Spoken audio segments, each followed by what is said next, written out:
Hello বন্ধুরা, কেমন আছো সবাই? আশা করি ভালো আছো।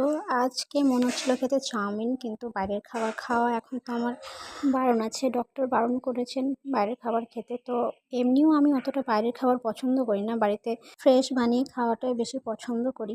আর ননদও ছিল বাড়িতে, ও খেতে এগুলো বেশি ভালোবাসে, তাই ভাবলাম আজকে বাড়িতেই চাউমিন বানিয়ে নেওয়া যাক। আর বাড়িতে ফ্রেশ কিছু একটা বানিয়ে নিজের হাতে সবাইকে খাওয়ানো, একসঙ্গে বসে খাওয়াটার যে আনন্দ, সেটা কিন্তু বাইরে খেয়ে আসাতে নেই। আমার তো মনে হয় না।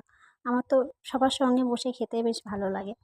আর আমার ভিডিওগুলোতে ভিউজ আসছে প্রায় ভালোই, খুব একটা খারাপ আসছে না। কিন্তু তোমরা প্লিজ সাবস্ক্রাইব করে দিও আর এইভাবে আমার পাশে থেকো, তবেই আমি চ্যানেলটিকে আগে নিয়ে যেতে পারবো। এদিকে দেখো আমার চাউমিনটাও বানানো হয়ে গেছে। বাচ্চারা যেহেতু ঝাল খেতে পারবে না, তাই জন্য ওদের জন্য কেচাপ দিয়ে দিয়েছিলাম, আর আমি নিয়ে নিয়েছিলাম শেজওয়ানের সস, যেটা ঝাল ঝাল আমার খেতে খুবই ভালো লাগে।